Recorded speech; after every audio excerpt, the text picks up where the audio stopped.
Leclerc did not just complain after Monaco. He exposed Ferrari's silence, because Charles had already warned them. The brake problem had already been there for weeks.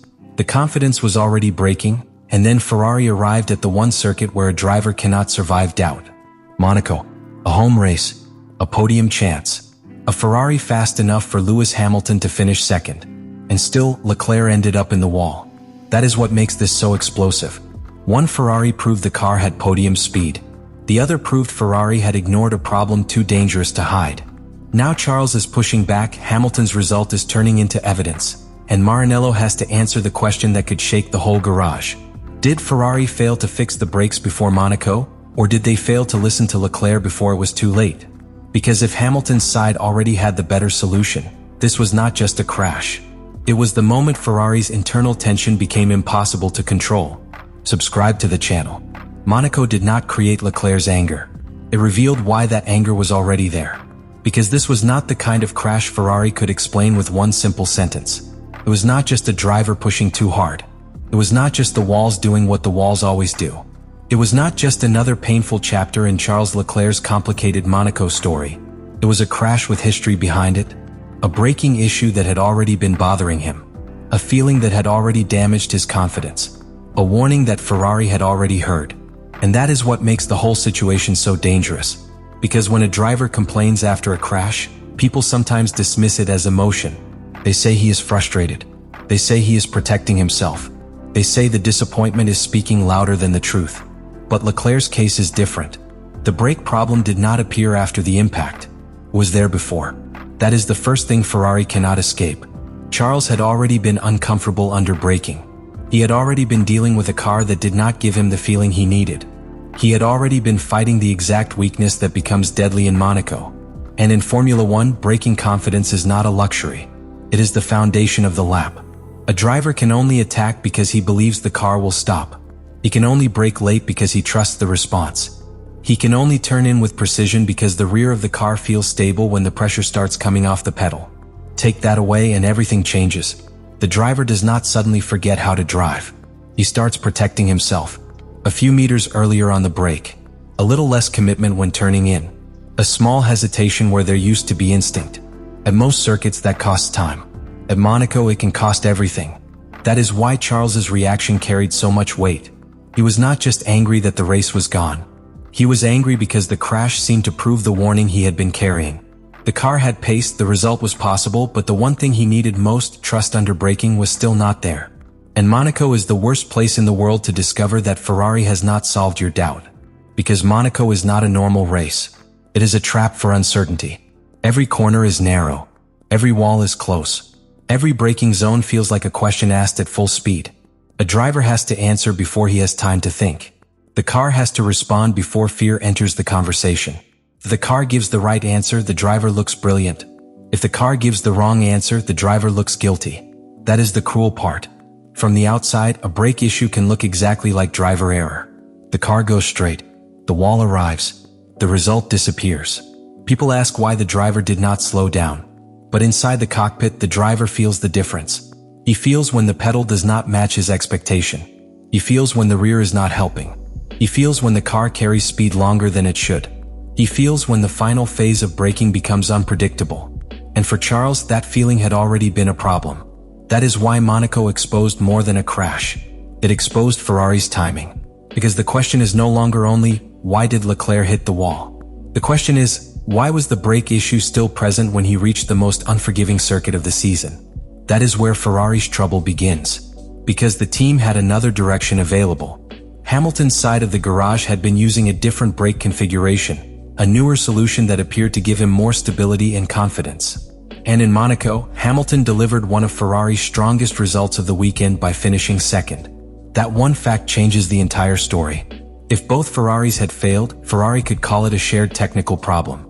If both drivers had been equally uncomfortable, Ferrari could say the whole package needed work. If Hamilton had also crashed or complained about the same instability, Leclerc's frustration would sit inside a wider team crisis. But Hamilton finished second. So now the comparison becomes unavoidable. One side of the garage had a Ferrari stable enough for a podium. The other side had a Ferrari that Leclerc no longer trusted under braking. That is not just a technical difference. It is an internal pressure point, because results create authority in Formula One. The car that finishes becomes evidence. The setup that survives becomes persuasive. The driver who brings home the podium becomes harder to ignore. Hamilton's result did not just help Ferrari. It strengthened his voice. And that is exactly why Leclerc's frustration becomes so sensitive. Because Charles is not just fighting the brake problem now. He is fighting the meaning of Hamilton's success. Not because Hamilton did anything wrong. Lewis did exactly what Ferrari needed. He brought the car home, scored a huge podium, and showed that the SF26 has real potential. His weekend proved that Ferrari are not lost, and that the car can fight when the setup, driver, and confidence line up. But that success makes Leclerc's situation more painful. Because every positive from Hamilton creates a sharper question for Charles. Why did Lewis have enough confidence? Why did his configuration work? Why did the newer direction appear more stable? Why was Charles still dealing with the issue he had already been warning about? Lewis is already building influence inside Ferrari. His podium gives engineers a clear reference. His experience gives weight to his feedback. If his brake direction is the more stable path, the team will naturally study it, trust it, and possibly build around it. Again, that is not favoritism. That is racing logic. But inside Ferrari, racing logic can become emotional pressure very quickly. Every setup decision becomes a signal. Every upgrade becomes a question.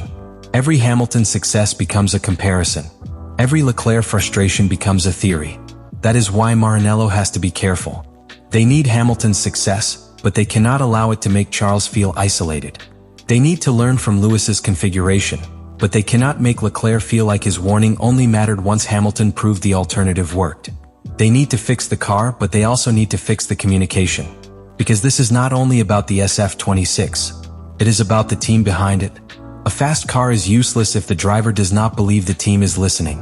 And Leclerc's pushback after Monaco was really about that belief. He was saying the problem was not acceptable. He was saying the car had made recent races difficult. He was saying Ferrari needed to treat the issue as urgent. And after the wall, nobody could pretend the warning was theoretical anymore. It became real, visible, expensive. That is why this first block matters so much. It is the foundation of the entire story. Leclerc's crash was not just a Monaco mistake. It was the moment a hidden Ferrari weakness became public. It was the moment Hamilton's podium stopped being only good news and became evidence of a different path. It was the moment Charles's frustration turned from emotion into a serious question about Ferrari's response. And that question is now hanging over Maranello. Did Ferrari fail to fix the brake problem quickly enough? Did they leave Leclerc with too much risk at the worst possible circuit? Did Hamilton's side already show the solution before Charles hit the wall? And most importantly, can Ferrari repair the trust before this becomes a deeper fracture between their two stars? Because the crash can be repaired. The points are gone. The podium is gone.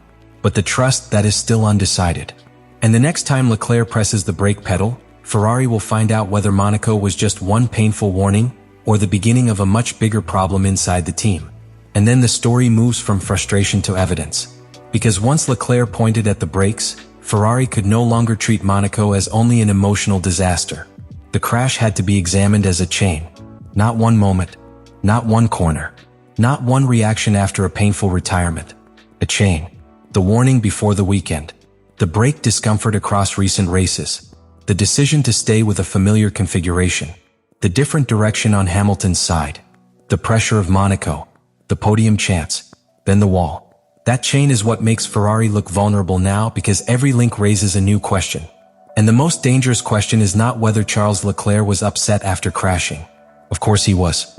The dangerous question is whether his frustration was supported by the data. Because data changes everything. Emotion can be dismissed. A radio message can be explained away as heat. A driver interview can be softened by the team later with careful words, calm statements, and talk about analyzing the situation. But data is different. If the brake traces show the car did not behave as expected, Ferrari has a real problem. If the rear braking was inconsistent, Ferrari has a real problem. If the car was not giving Charles the same response lap after lap, Ferrari has a real problem. And if Ferrari had already seen signs of that problem before Monaco, then this becomes more than bad luck. It becomes a failure to act quickly enough. That is why this moment is so uncomfortable for Maranello. Because the car was not slow. The SF26 was not crawling around Monaco looking hopeless. It had pace. It had enough performance for Hamilton to finish second. It had enough promise to make Ferrari believe the weekend could still be remembered as a step forward. That pace is important. But it also makes the brake issue more dangerous. A slow car protects a team from ambition. It tells the driver not to expect too much. It forces the team to be realistic. It lowers the emotional ceiling of the weekend. A fast car does the opposite. A fast car creates belief. It invites the driver to attack. It makes the podium feel reachable. It turns every lap into an opportunity. And when a fast car has a hidden braking problem, that belief can become a trap. That is what Leclerc may have walked into. He had enough speed to chase the result, but not enough trust to feel safe doing it. And at Monaco, that is the worst combination possible. Because the circuit does not punish lack of speed first. It punishes lack of certainty. The driver has to know what the car will do before the car does it. He has to trust the brake pedal before the corner arrives. He has to release pressure, turn in, and believe the rear axle will support the rotation. If the car changes its answer even slightly, the lap stops being a lap. It becomes a risk calculation. And Charles Leclerc was already tired of making that calculation. That is the deeper meaning of his pushback. He was not simply angry because he had crashed at home. He was angry because the crash seemed to represent something he had already been warning about. The kind of issue that does not just steal lap time but steals freedom inside the cockpit. A driver with confidence drives naturally. A driver without confidence starts negotiating. And negotiation is deadly in Monaco. This is where Hamilton's second place becomes impossible to separate from the story. Because Hamilton did not just finish. He finished strongly. He gave Ferrari a podium. He showed the car could work when the setup, the driver, and the feeling aligned. That is great news for Ferrari. But it is also a mirror. It reflects what Leclerc did not have. It costs harmony, because Hamilton's cleaner weekend becomes the reference and Leclerc's frustration becomes the question. That is how a brake issue becomes an internal storm. Not all at once. Step by step. First, the driver complains. Then the issue repeats. Then the teammate succeeds with a different direction. Then the crash happens. Then the media compares. Then the team has to choose a development path. Then every decision becomes emotional. Ferrari are already somewhere in that chain. The next move determines whether they break it or let it continue. And the next move has to be clear. They need to identify exactly why Leclerc lost braking confidence. They need to understand whether the issue was hardware, calibration, energy recovery, setup sensitivity, or the interaction between all of them. They need to compare it honestly with Hamilton's configuration. They need to decide whether the newer path gives a wider window, not just a faster peak. That last part is crucial. A car can be faster on paper and still be worse for a race. A brake setup can produce performance, but if it gives the driver unpredictable feeling, it becomes dangerous. Ferrari must not only chase the most aggressive version of the SF26, they must chase the most usable version. Because usable speed wins races. Not theoretical speed. Not speed that works only when the driver is perfectly comfortable. Not speed that disappears when the pressure rises. Usable speed means the driver can repeat the lap, trust the car, manage the tires, and attack without fear. Hamilton had more of that in Monaco. Leclerc did not. That is the gap Ferrari must close. And if they close it, this entire story changes. Leclerc's revolt becomes the moment that forced Ferrari to act. Hamilton's podium becomes the evidence that the car had the right potential. The brake crisis becomes the weakness that was exposed, understood, and solved before it became a season-long problem. That is the positive path. But the negative path is darker.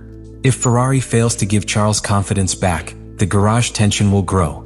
Every Hamilton result will increase the pressure. Every Leclerc hesitation under braking will bring Monaco back. Every upgrade will be questioned. Every interview will be read like a coded message. That is how Ferrari seasons become heavy. Not because of one crash, because the unanswered question keeps returning. And right now, the unanswered question is simple. Did Ferrari react too late to Leclerc's warning? That is the question this block has to leave hanging in the air. Because the crash has already happened. The damaged car can be repaired. The podium is already gone. Hamilton's second place is already written into the result. But the consequence is still alive. It lives in the next technical meeting. It lives in the next brake configuration. It lives in Leclerc's first feeling when he gets back on the pedal. It lives in Hamilton's growing influence. It lives in Ferrari's ability or inability to turn pressure into progress. And this is where the story becomes even more intense. Because once a driver believes a problem was ignored for too long, fixing the car is only half the job. Ferrari also have to fix the belief that they were listening.